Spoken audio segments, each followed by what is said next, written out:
Veg বা non veg দুজনে কিন্তু এই আইটেমটি খেতে পারেন, অনেক বেশি সুস্বাদু এবং শরীরের জন্য উপকার। এটা আপনাকে কোনোভাবে ফ্যাট করবে না। এখানে আমি গাজর নিয়েছিলাম, যেগুলো কুচি কুচি করে কেটে নিয়েছি। এরপরে নিয়েছিলাম টমেটো, এগুলো কুচি করে কেটে নিয়েছি। আর পেঁয়াজ তো অবশ্যই লাগবে, পেঁয়াজগুলো কুচি কুচি করে কেটে নেব। এরপরে যেটা নিয়েছিলাম সেটা হচ্ছে মটরশুঁটি। চ্যানেলটি কিন্তু অবশ্যই সাবস্ক্রাইব করবেন আর একটি লাইক দিতে একদমই ভুলবেন না। শীতের সবজি বলে কথা, সবখানেই তো এইগুলো দিতেই হবে, তাই না? আপনাদের ভেজ পছন্দ নাকি নন ভেজ জানাবেন। এরপরে আমি নিয়েছিলাম আলু, এগুলো আমি কুচি কুচি স্কোয়ার সাইজ করে কেটে নিয়েছিলাম। আর যত প্রকারের সবজি থাকে সবই অ্যাড করতে পারবেন, খেতে অনেক মজাদার এবং এবং এটা কিন্তু হেলদিও হবে, অনেক বেশি হেলদি। এটা খেলে শরীরে কোনো প্রকারের ক্ষতি হবে না, বরং ভালোই লাগবে। এরপরে আমি মরিচ নিয়েছি, ঝাল অনুযায়ী আপনারা সবটুকুই মরিচ নেবেন। এখানে এই যে আমি সব অ্যাড করে নিয়ে রেডি করে নিয়ে নিলাম এখানে আমার যেগুলো ছিল। এরপরে যা লাগবে নুডলস, এই দুইজনের জন্য আমি নিয়েছিলাম সর্বমোট 1.5টা আমি নিয়েছিলাম। সব কিছু নিয়ে এবারে যেটা লাগবে সেটা হচ্ছে কড়াইয়ে তেল গরম করে নিতে হবে। তেল গরম করা পর্যন্ত আমরা এখানে অপেক্ষা করব। মিডিয়াম লো হিটে এটা কিন্তু গরম করতে হবে, খুব বেশি হিট দেওয়া যাবে না, কারণ বেশি হিট দিলে এগুলো ভাজলে পোড়া পোড়া গন্ধ করবে। প্রথমেই পেঁয়াজটা নিয়ে নিব, কারণ এটা বেশি ভাজা যেতে হবে। পেঁয়াজ মরিচ নিলাম একসাথে।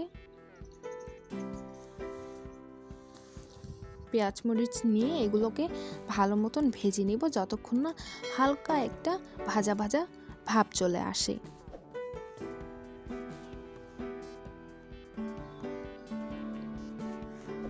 ভাজা হয়ে গেলে এখানে আলুগুলো দিব। যেহেতু আলু একটু পরে সিদ্ধ হয়, একটু টাইম লাগবে, সেজন্য সবার প্রথমে আলুগুলোই নিয়ে নিলাম। আলুগুলো ভালো মতন ভেজে নিতে হবে, যাতে সিদ্ধ কম হলেও ভাজাটা কড়া থাকে একটু, তাহলে কিন্তু খেতে খারাপ লাগবে না। এখানে যে আমি সবজিগুলো নিয়েছিলাম, এগুলোর জন্য কিন্তু এখানে আমাকে এক্সট্রা লবণ দিতে হবে, নুডলসের মশলার লবণ দিয়ে হবে না।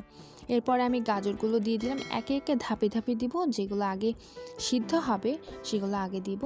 এখানে আমি মটরশুঁটিগুলো দিয়ে দিয়েছি।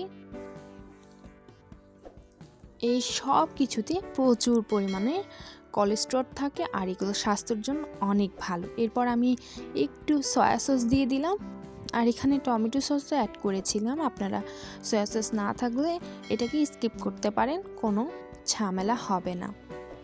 সব কিছু অনেক সুন্দর মতন কড়া করে এরপরের স্টেপ হলো নুডলসটা ভেঙে ভেঙে দিয়েছি। আমি কিন্তু খুব একটা বেশি করে ভাঙি নাই, গুঁড়ো গুঁড়ো করি নাই, নাহলে ভালো লাগবে না। আমি একটু লম্বাই রেখেছিলাম। এরপরে মশলার প্যাকেটটা দিয়ে দিব। এখানে আমি সর্বমোট একটা আর অর্ধেকটা নুডলস নিয়েছিলাম। আর নুডলসটা ওইখানে ভাজে নিতে হবে, এটার দেখতে কিন্তু কালারটা অনেক সুন্দর আসে এই কারণেই। এরপর আমি এখানে পানি অ্যাড করলাম 1 গ্লাসের মতন।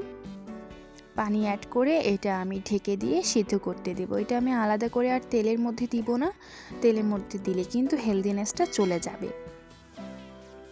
এরপরে এখানে আমি অনেকক্ষণ কুক করে নিব, যতক্ষণ প্রয়োজন। এরপর আমি এখানে লঙ্কা গুঁড়ো দিয়েছি, অনেক বেশি টেস্টি হওয়ার কারণে, আর একটু স্পাইসি ফ্লেভারটার জন্য।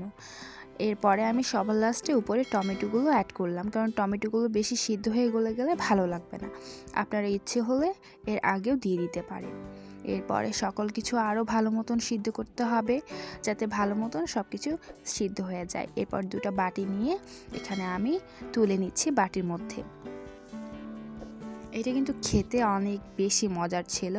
আর যারা আপনারা সবজি খেতে অনেক পছন্দ করেন বা হেলদি থাকতে পছন্দ করেন, তাদের জন্য এই নুডলসের আইটেমটা। এটা কিন্তু শরীরে কোনো ক্ষতি করবে না, যতই নুডলস খান কোনো প্রকারের ফ্যাট তৈরি করবে না। ধন্যবাদ, সাবস্ক্রাইব করতে ভুলবেন না।